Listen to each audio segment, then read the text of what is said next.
Hey traders, welcome to this week's Forex Focus. I hope you're all well and you all had a good week in the markets. What we're going to do today, as we do every week, is we're going to go through the major FX pairs, look at the opportunities that could be setting up for the week ahead, and really sort of just give you an idea as to how you can play the markets.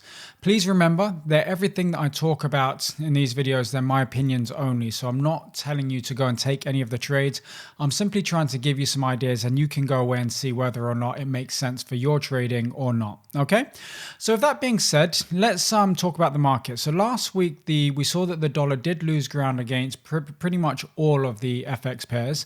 There were one or two out there where it fared a little bit better than others, but across the board we saw that the dollar did sell off. Now, going into this week, I think it's going to be a very big week because we've got, well, first of all, if we remember what the Fed said at their last meeting, which is essentially that they're going to be paying attention to the data and try to decide whether or not, dependent on the data, whether they're going to raise interest rates or not. And as we know, what they tend to look at is the hard data to make their decisions. Now, we do have the ISM coming out this week, which will move the markets a little bit because the ISMs are forward looking, but the big number really is a non-farm payroll, which is coming out on Friday. And what I think is that on Friday, and indeed obviously with the ISMs as well, but primarily the non-farm payrolls, is that if it comes out and it's more positive than expected, so we get some really, really strong numbers, then we're going to see the US dollar appreciate a lot because the markets are they're in limbo at the moment. They're trying to decide whether or not the dollar's going to rally or whether it's going to sell off. And I think that strong numbers will kind of play into the narrative that the Federal Reserve will be raising interest rates at its next meeting. So they will be more hawkish and the markets will sort of rally to price that in. So we will see some dollar strength from there. So what we'll do is let's take a look at the charts, take a look at the technical setups and look at how we can play them. So the first one we'll look at is the Aussie dollar here. Now with the Aussie dollar, you can see there, as I said, it has rallied a little bit, not a great deal, but a little bit. And now what it's doing is it's currently respecting this trend line over here. So on the daily chart, we can see the market sold off significantly. It then pulled back. It's then been moving sideways and we got a little bit of a rally last week. You can't see it as much on the daily chart here, but you can see that, from Monday, the market sort of went sideways and then we got a big up day on Tuesday, bit of a retracement on Wednesday, an up day on Thursday. Then the market tried to rally, but then sold off on Friday. But overall, it did finish the week up. So the US dollar did lose ground there. Now, this week we have the RBA coming out with their interest rate decision. So that's going to be something that will be interesting and potentially could be a market mover there. What I'm looking for with this particular trade, I want to see this trend line get broken.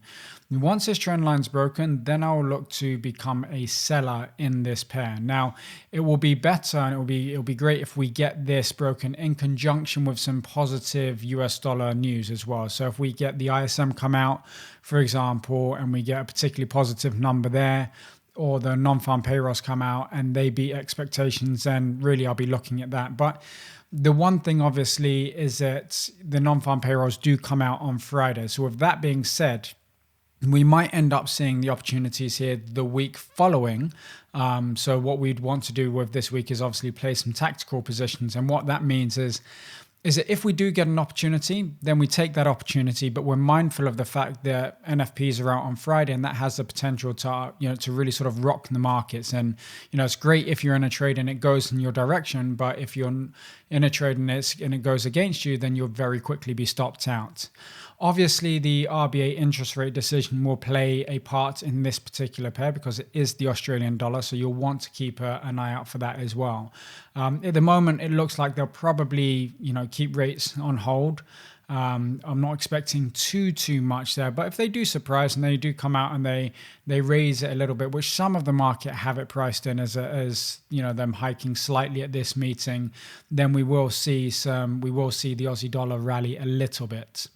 If we then move on to the euro dollar, now the euro dollar doesn't have a great deal of high tier data coming out this week. Last week it was one of the big movers. This actually hit my profit target last week on Thursday, actually, which was quite nice to see. I'm still looking to get long the euro dollar, so I still think this potentially goes high. But again, we need to see what the data says and whether that's going to be a catalyst for this. But as I said, the thing with this that we don't have with the Australian dollar is that there isn't any top tier data coming out of the Eurozone. So from that perspective, all of the moves here really will be driven by from the US. Okay, so there'll be dollar driven moves. Now, if we do get some negative data, you will see this rally. I do have the ceiling in here, or a resistance level at 1030. So if the market were to rally and it moves up into that level there, that's where, if I were long, I would look to take profits on that position. And if I'm not in a position and I get an entry, I will probably wait for the market to break through there before I take my entry. Okay.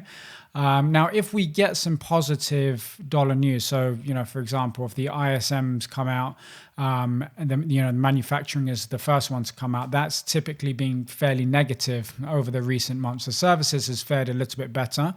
But if that comes out above forecast, which at the moment is 47.5, let's say it comes in at 48.5 or something like that, so that it shows that it is ticking up. It's not quite an expansionary territory, which is above 50.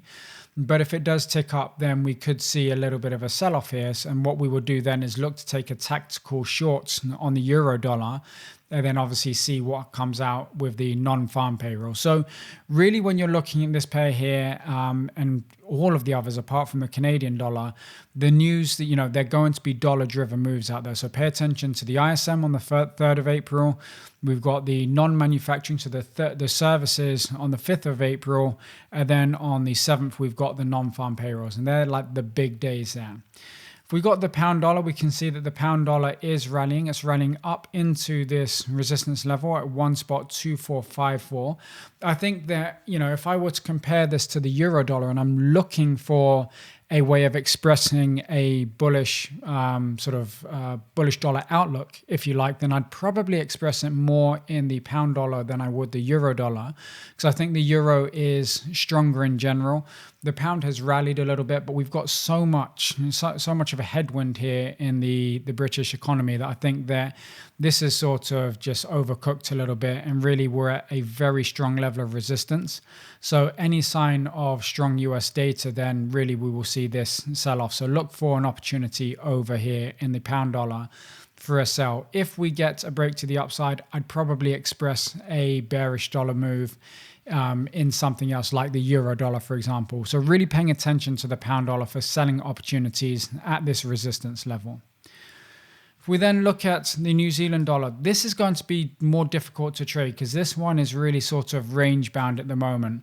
There isn't any data out of New Zealand, so again, it's going to be driven from the US. If I look at this and compare it to other pairs, I'd probably say stay on the sidelines with the New Zealand dollar until the direction really is sort of established there. So look at other opportunities. It probably isn't the best one to express your view. Now, remember, as traders, that what we're trying to do is we're trying to find the path of least resistance. So we want to get involved in those trades where it's fairly easy to be able to make money and it's fairly easy to see, where our profit targets are. We don't want to be in a trade, even if the trade goes with us and it hits our profit target. You don't want to be sat in a trade for days or weeks or even months trying to hit your profit target, because you've got to remember that what happens then is that your capital is deployed somewhere. So it's taking up margin in your account. And, that could obviously better be deployed in another position, which is going to make you money quicker, which will allow you to take your money out and then put it into another position. So even if you get into some opportunities, which they do end up making you money, you don't want to sit in it for too long. You're going to have to sit in it for a little bit, of course, because when we're trading, swing trading and things like that, they will take a few days, maybe a week or two to play out, but just don't get involved in things. Going back to the New Zealand dollar here, where there isn't any direction at the moment. There will be direction, and when there is, then we absolutely want to jump into it and get involved. But at the moment, we'll just kind of leave that on the sidelines. We've got the dollar CAD here. Now, Canada does have some data coming out this week. So we've got the balance of trade on the 5th of April, and then on the 6th, we've got their employment numbers as well. So we've got two sort of, both regions releasing economic data this week, which both could provide a bit of a catalyst. Now, what that does is it does sort of lay the foundations for a bit of whipsawing price action. You know, if you get data out of Canada pointing one way and then data in the US pointing the other, you'll get a lot of up and down price action. But if we were to get, for example, we would get negative data out of Canada, but positive data out of US, then you would just kind of see a move here, the dollar CAD rally, and that move really be accelerated. Looking at where the market is right now, I would be looking for an opportunity to bounce around here.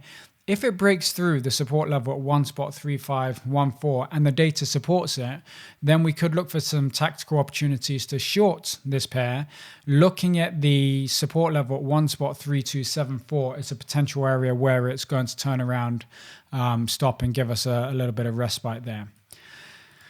We look at the dollar franc. So the dollar franc here also moving sideways, also trading into a bit of a support level. So if you do want to express maybe a negative dollar view, as I said, probably not best to do it on something which is range bound. So, New Zealand dollar, for example, dollar franc. We talked about the pound dollar being weak itself. What I would say is if we want to express that sort of a view, then something like the euro dollar, dollar CAD, if the data comes out and supports it.